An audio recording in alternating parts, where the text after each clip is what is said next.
வாழ்த்துவோம். மரணம் என்பது அனைவருக்கும் உறுதியானது. உறவுகளுடன் சேர்ந்து வாழ்வது, உறவுகளை சம்பாதிப்பது, பொருளாதாரத்தை சேர்ப்பது போன்ற செயல்களில் மனிதன் ஈடுபடுகின்றான். நல்ல செயல்களை செய்வதில் பின்தங்கி விடுகின்றான். வயோதிக காலங்களிலும் நோய் நொடி உள்ள காலங்களிலும் அமல் செய்ய முயற்சிக்கின்றான். ஆனால் அவருடைய பலவீனமும் நோயும் அமல் செய்ய முடியாமல் அவனை பின்தள்ளி விடுகிறது. இதனிடையில் மௌத்தை சந்திக்கிறான். மரண தருவாயில் மனிதன் நிலை என்ன என்று நம் நாடகம் மூலம் அறியலாம்.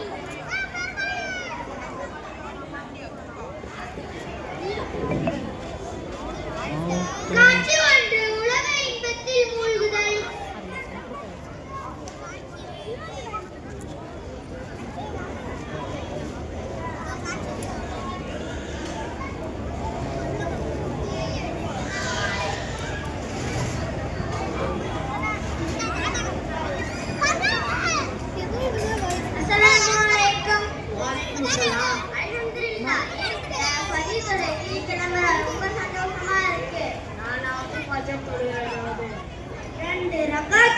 உனக்கு எவ்வளவு நேரப்பா ஆக போகுது? அந்த 2 ரக்காய் தொழில் நான் பாதி வேலை முடிச்சு எவ்வளோ சம்பாதிச்சிருவேன் தெரியுமா? அல்லாஹ் உனக்கு எப்பதான் வேலை தர போறான்னு எனக்கு தெரியல.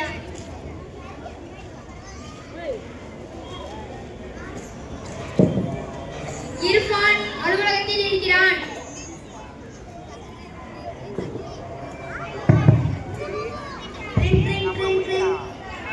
இந்த நேரத்தில் ஹலோ, அஸ்ஸலாமு அலைக்கும். வலைக்கும் சலாம். சாப்பிட்டியாப்பா? என்ன செய்ய? நான் சாப்பிட்டேன். எதுக்கு இப்போ போன வச்சீங்க? சும்மாக்கு ரெடி ஆயிட்டியா? நானாவது சும்மா தொழுகிறேனாவது. நீ சும்மா கூட போகாம சம்பாதிச்சு என்ன சேர்க்க போற? இந்த வயசுல சம்பாதிக்காம வேற எந்த வயசுலப்பா சம்பாதிக்க? உனையா எப்படியா திட்ட முடியுமோ?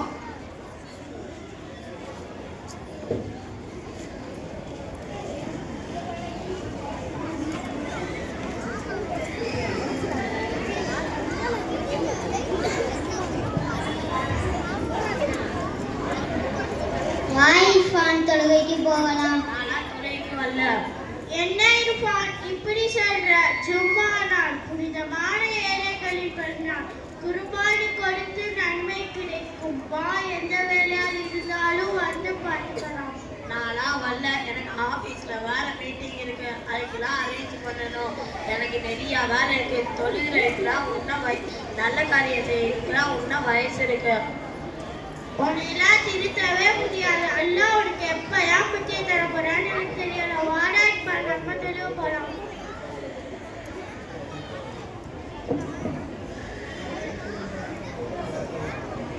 இர்ஃபான் அலுவலகத்தில் இருந்து வீட்டிற்கு கிளம்பி விட்டான்.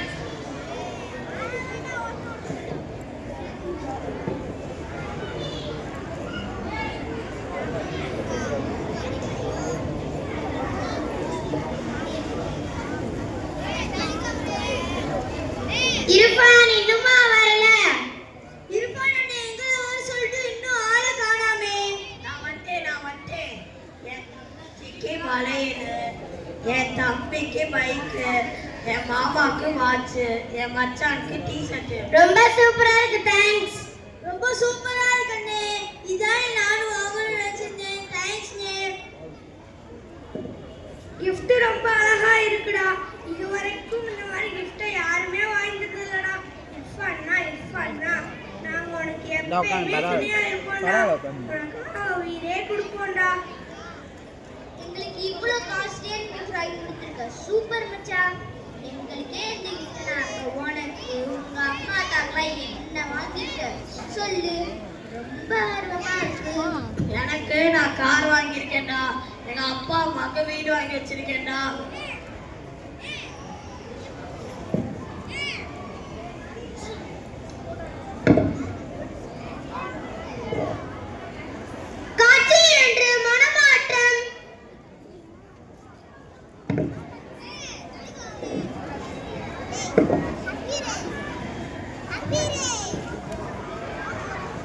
இர்ஃபான் வந்து எந்த ஒரு நல்ல காரியமே செய்யாம, தொழுக போகாம, ஜகாத் கொடுக்காம, வேலை செய்யணும், பணம் சம்பாதிக்கணும், gift வாங்கி தந்து கெத்து காமிக்கிறேனே இருந்தான். இனிமேலாச்சும் மனசு மாறதான் பார்ப்போம். இர்ஃபானை அவர்களின் நண்பர்கள் பள்ளிவாசலில் சந்தித்தனர்.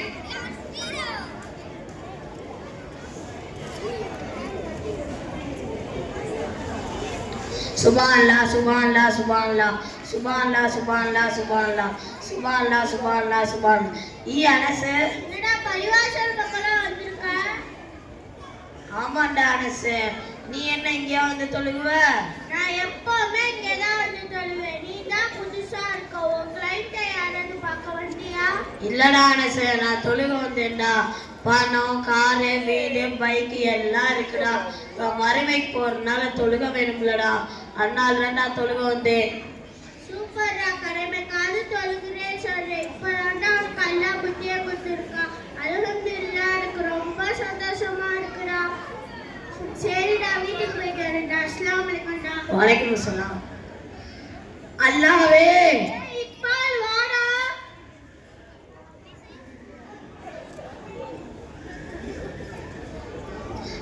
வலிக்குதே. என்னப்பா பிள்ளைக்கு என்ன? வலிக்குதே. அம்மா கீழே ஆமா, கவனமா பார்த்துக்கோங்க. நான் கிளம்புறேன். நாங்க போயிட்டு வரோம்மா. அஸ்ஸலாமு அலைக்கும். வலிக்குதே. ஒன்றும் இல்லடா. இப்ப நீ படுத்து தூங்கு. இன்ஷா அல்லாஹ் காலையில எழுந்து சரியாயிரும்டா. கவலைப்படாத.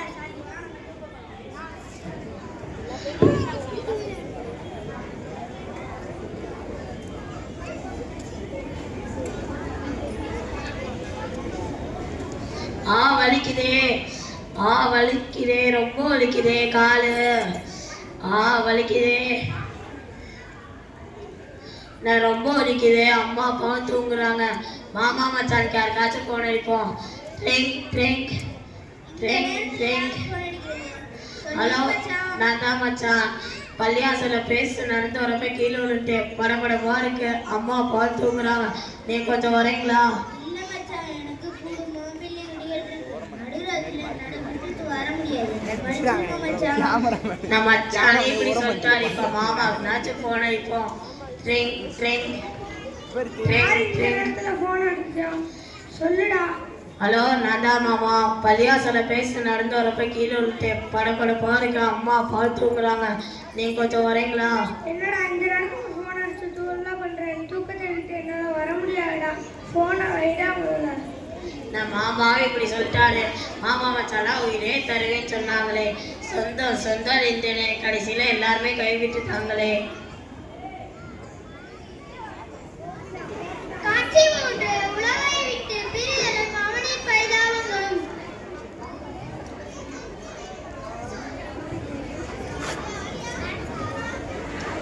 இர்ஃபானின் இறுதி நிலை.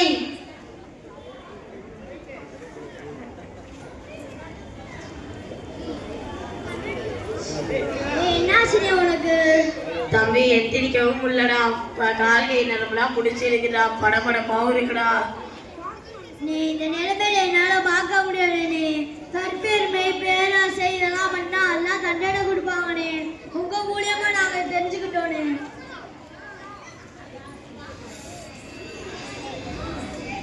இவ்வளவு பணம் காசு தூரக்கு உதவலையா? தொழுகிறது, தர்மம் கொடுக்கிறது, நோன்பு உதவி செய்யறது, இப்படிப்பட்ட நல்ல செயல்கள் செய்யறதுனால நம்ம கடைசி நேரத்தில் நிம்மதியான வேதனை இல்லாத லேசான மரணத்தை அடைய முடியும். இப்ப சொல்லி என்ன பிரச்சனை? இதா பேசுனதாச்சும் நான் திருந்திருப்பேன்.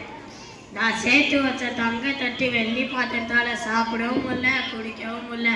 நான் பணத்தை வச்சுனாச்சும் உயிர் வாடலான்னு இருந்தேனே, அதை நான் பார்க்க கூட இல்லை.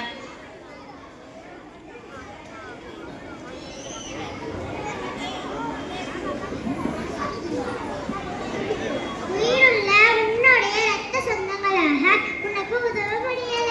உயிரில்லாத எங்களால என்ன செய்ய முடியும்? உலகத்திலே பெருமையான வாழறதுக்கு மட்டும்தான் எங்களை பயன்படுத்த முடியும். நீ சேர்த்து வச்ச காசுகளை கொஞ்சமா சேரை கொடுத்தாங்க, நன்மையாச்சும் சேரும். அந்த காசு எல்லாத்தையும் அல்லாஹ்வுடைய பாதையில் செலவு செஞ்சிருந்தா உனக்கு இந்த நிலைமை வந்திருக்காது. வீட்டுக்கு மேல வீடு, இல்லை, பணத்துக்கு மேலே பணம், காருக்கு மேலே காரு, சேர்த்து உனக்கு ஒரு பயணம் இல்லை.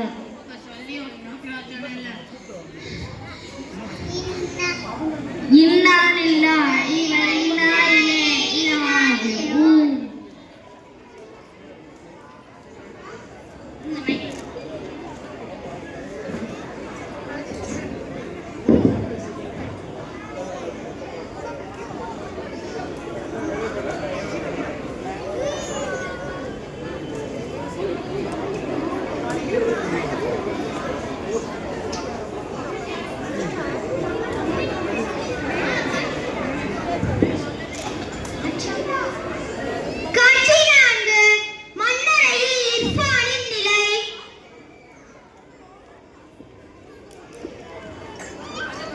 இர்ஃபானின் உயிர் பிரிந்த பெண்.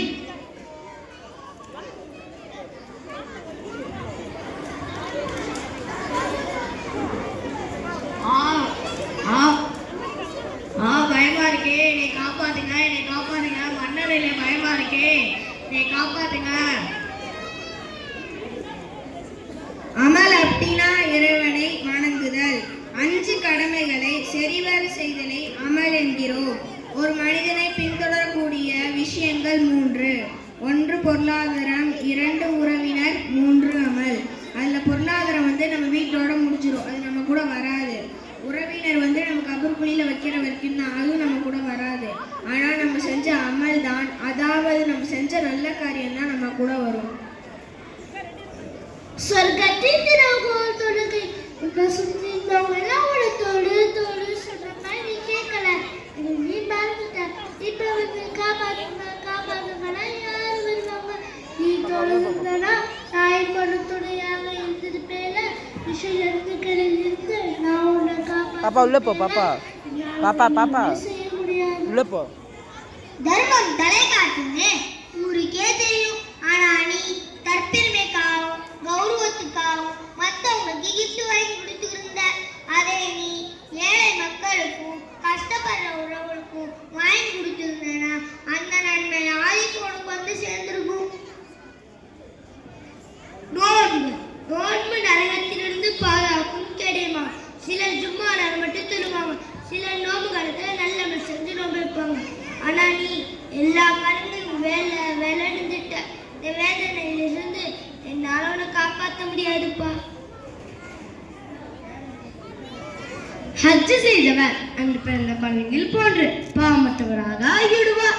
நீ செஞ்ச பாவத்திற்கு நீ சேர்த்து வச்ச பணம் காசுக்கு இந்நேரம் ஹஜ் செய்து ஒரு பாவத்தை எல்லாம் போக்கியிருக்கலாமே. ஆனா நீ இஸ்லாத்துடைய எந்த கடமை செய்யாம இந்த உலகம் ஆசை பாசங்கள் சொத்து சுகம் என்று முழுசா அடிமையாகி இப்ப மறுமை வாழ்வை மறந்ததோட விளைவுதான் இப்ப கபுல் இருக்கக்கூடிய உன்னோட நிலைமையும்.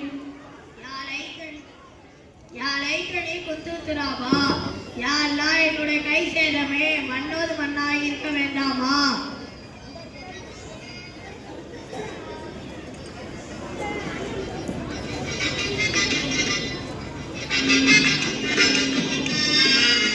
மன்னாதி மன்னரெல்லாம் நிரந்தரமாயிருந்ததில்லை. மன்னாதி மன்னரெல்லாம் நிரந்தரமாயிருந்ததில்லை. மகத்தான முறையில் வாழ்ந்த மனிதரெல்லாம் நிலைத்ததில்லை. மன்னாதி மன்னரெல்லாம் நிரந்தரமாயிருந்ததில்லை. மகத்தான முறையில் வாழ்ந்த மனிதரெல்லாம் நிலைத்ததில்லை. செல்வரெல்லாம் நிரந்தரமாயிருந்ததில்லை. பொன்னான செல்வரெல்லாம் நிரந்தரமாயிருந்ததில்லை. புகழோடு வாழ்ந்திருந்த பூமான்கள் இழைத்ததில்லை. உங்களத்தில் இந்த நிலை புரிந்திடாமல் பேசுகின்றாய். மௌத்தையே நீ மறந்து இன்று வாழலாமோ? மாறிடும் வாழ்வில்